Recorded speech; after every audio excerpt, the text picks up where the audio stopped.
Right breaking చూస్తున్నా Maoist పార్టీకి మరొక భారీ ఎదురు దెబ్బ తగిలింది. మావోయిస్టు పార్టీ రాష్ట్ర కమిటీ సభ్యుడు బీకే ఏఎస్ఆర్ డివిజనల్ కమిటీ కార్యదర్శి కొయ్యాడ సాంభయ్య అలియాస్ ఆజాద్ పోలీసులకు లొంగిపోయాడు. ఆయనతో సహా మొత్తంగా 37 మంది మావోయిస్టులు తెలంగాణ డీజీపీ శివధర్ ఎదుట లొంగిపోయారు.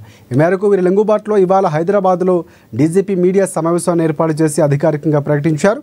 లొంగిపోయిన వారిలో 3 రాష్ట్ర కమిటీ సభ్యులు కూడా ఉన్నారని డీజీపీ తెలిపారు. ఇక లొంగుబాటు సందర్భంగా తమ వద్ద ఉన్న ఆయుధాలు కూడా మావోయిస్టులు పోలీసులకు అప్పగించారు.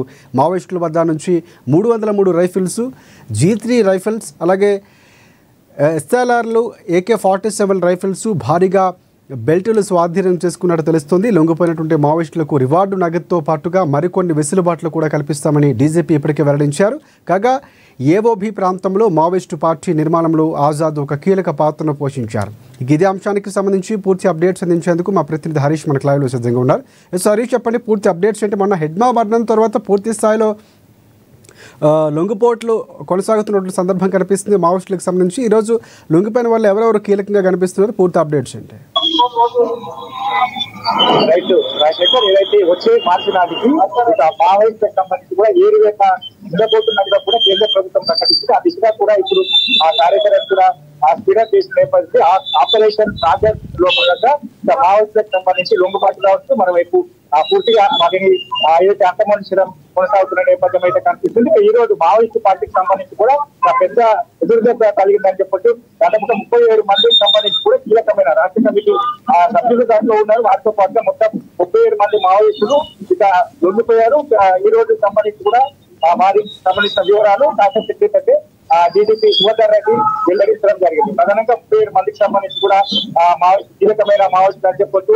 ఇక పార్టీ రాష్ట్ర కమిటీ సభ్యుడు బీకే ఏఎస్ఆర్, అలాగే డివిజనల్ కమిటీ కార్యదర్శి కొయ్యాడ సాంబయ్య అలియాస్ ఆజాద్లకు సంబంధించి వారితో పాటుగా 37 మంది మావోయిస్టులు ఈ రోజు లొంగిపోయారు. ప్రధానంగా వారిలో రాష్ట్ర కమిటీకి సభ్యులు ఇప్పుడు రాష్ట్ర కమిటీ సభ్యులు ఉన్నారు. ఇక వారి వద్ద ఉన్న కూడా ఆయుధాలకు సంబంధించి కూడా పోలీసులకు కూడా అప్పగించిన పరిస్థితి అయితే కనిపిస్తుంది. వారి వద్ద నుంచి 303 రైఫిల్స్, అలాగే G3 రైఫిల్స్, అలాగే SLRలు, AK-47 రైఫిల్స్, భారీగా గెలుపుకు సంబంధించి కూడా స్వాధీనం చేసుకున్న పరిస్థితి అయితే కనిపిస్తా ఉన్నది. కాబట్టి ఇక లొంగిపోయిన మావోయిస్టులకు సంబంధించి వారికి వెసులుబాటులతో పాటుగా వారికి రివార్డు నగదుతో పాటుగా వెసులుబాటులు కల్పిస్తాం. ఇక మావోయిస్టులకు సంబంధించి గత కొద్ది రోజులుగా కూడా మావోయిస్టులకు సంబంధించి కూడా ఏరువేత కొనసాగుతా ఉంది. దాంట్లో ప్రధాన కీలకమైన మోస్ట్ సంబంధించి మాస్టర్ మైండ్ హెడ్ మార్క్ సంబంధించి కూడా ఆయన కాల్చివేతకు గురైన పరిస్థితి అయితే కనిపిస్తా ఉన్నది. కాబట్టి ఆజాద్ కి సంబంధిస్తూ ఈయన రాష్ట్ర కమిటీలో కీలకమైన సభ్యుడు కావచ్చు.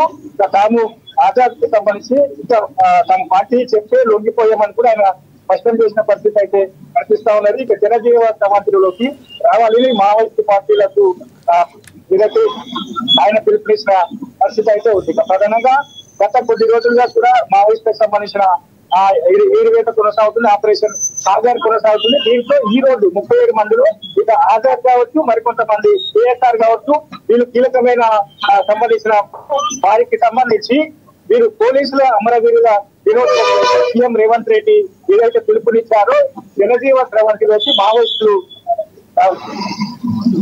మావోయిస్టులు రావాలి, వారికి అన్ని విధాలు కూడా ప్రభుత్వం ఆదుకుంటున్నట్టుగా కూడా సీఎం రేవంత్ రెడ్డి చెప్పిన ఆ పిలుపుతో మేమంతా కూడా లొంగిపోయినట్టుగా కూడా ఈ 37 మందికి సంబంధించి కూడా చెప్తున్న పరిస్థితి అయితే కనిపిస్తా ఉన్నారు. కాబట్టి పెద్ద ఎత్తున వైపు మావోయిస్టులకు సంబంధించిన ఏరువేత కొనసాగుతుంది. మా క్రమంలో మావోయిస్టులంతా కూడా తాము జనజీవన స్రవంతిలోకి వస్తామన్నట్టుగా కూడా వాళ్ళంతా కూడా వస్తున్న పరిస్థితి ఉంది. ఈ రోజు 37 మంది కీలకమైన సభ్యులు అని చెప్పొచ్చు వాళ్ళంతా లొంగిపోయారు. వీళ్ళంతా కూడా రాష్ట్ర ప్రభుత్వం అలాగే వాళ్ళకు అండగా ఉంటున్నట్టుగా కూడా జాతీయ డీజీపీ శివధర్ రెడ్డి స్పష్టం చేసిన పరిస్థితి అయితే ఉంది.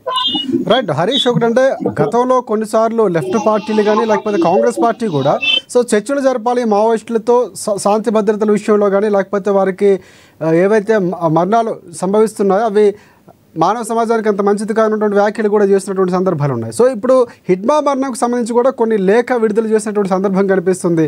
దొంగదెబ్బ తీశారు, తను ట్రీట్మెంట్ కోసం హాస్పిటల్కి వెళ్తే అక్కడ దాడి చేస్తారన్నటువంటి వ్యాఖ్యలు కూడా వినిపిస్తున్నాయి. సో దీనిపై కేంద్ర ప్రభుత్వం వ్యవహార శైలి ఎలా ఉందంటే ఆ యుద్ధం పోరాటం చేసే రీతిలో కాకుండా సో వీళ్ళ దగ్గర టెక్నాలజీ ఎక్కువ ఉంది, యుద్ధం చేస్తున్నారు. కానీ మావోయిస్టులు యుద్ధం చేసే పరిస్థితులు కూడా తక్కువగానే ఉన్నాయి. సో ఈ లోపల చర్చలకు సంబంధించినటువంటి దాదాపుగా అవకాశాలు కీలకమైన నేతలందరూ కూడా నేలరాలన్నటువంటి పరిస్థితి కనిపిస్తుంది. సో ప్రభుత్వం ఎలా వెళ్ళికే అవకాశం కనిపిస్తుంది? ఏమైనా మావోయిస్టులు లేకపోయినా స్పందించినటువంటి సందర్భాలు ఉన్నాయా? నరేంద్ర ఇప్పుడు కేంద్ర ప్రభుత్వానికి సంబంధించి కూడా ఆపరేషన్ సాగర్ను మొదలుపెట్టింది. మార్చి వచ్చే ఏడాది మార్చికి సంబంధించి కూడా పూర్తి స్థాయిలో మావోయిస్టుల ఏరివేత ఉంటుంది. ఆ దిశగా ఆపరేషన్ సాగర్ను మొదలుపెట్టిన పరిస్థితి అయితే ఉంది. దాంట్లో ప్రధానంగా హెజ్మాకి సంబంధించి కూడా దాంట్లో కీలకమైన చెప్పొచ్చు. ఎందుకంటే సస్పెన్స్ కొనసాగుతుంది. ఒకవైపు మావోయిస్టు తరఫు నుంచి కూడా లేఖలు విడుదల చేయడం జరిగింది. కావాల్సుకొని కక్షాపూరితంగా వ్యవహరిస్తుంది.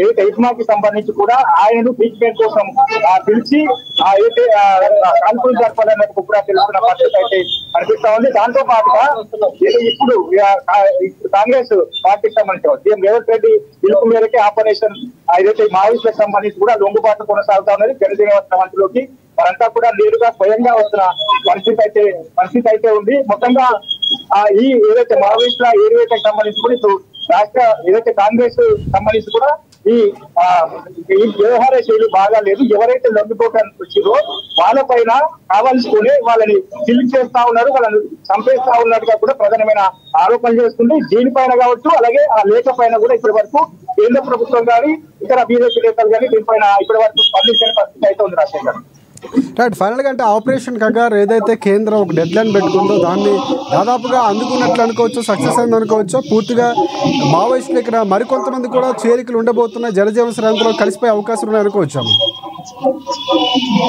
రైట్, ప్రధానంగా ఆపరేషన్ కగార్లకు సంబంధించి కూడా ఇప్పటి వరకు చాలా వరకు అయితే మావోయిస్టులకు సంబంధించి కూడా వాళ్ళని కాల్చివేయడం జరిగింది, అంతమొందించడం జరిగిన పరిస్థితి అయితే కొనసాగుతుంది. ఇంకా ఛత్తీస్గఢ్ ప్రాంతంలో మావోయిస్టు కగార్ కొనసాగుతున్నది. డ్రోన్ సంబంధించి అత్యాధునిక సాంకేతిక పరిజ్ఞానంతో మావోయిస్టుల ఆచూకీలను తెలుసుకొని వారికి సంబంధించి కూడా కాల్చివేస్తున్న పరిస్థితి ఉంది. ఒకవైపు చర్చలు జరపాలి, వాళ్ళతో చర్చలు జరిపి జనజీవన స్రవంతిలోకి వచ్చే విధంగా కూడా ఆపరేషన్ కగార్ పనిచేయాలని కూడా ఒకవైపు ఇక్కడ ఏదైతే మానవతావాదులు కావచ్చు ఇతర పార్టీలకు సంబంధించి కూడా ఇది కరెక్ట్ కాదని చెప్తా ఉన్నారు.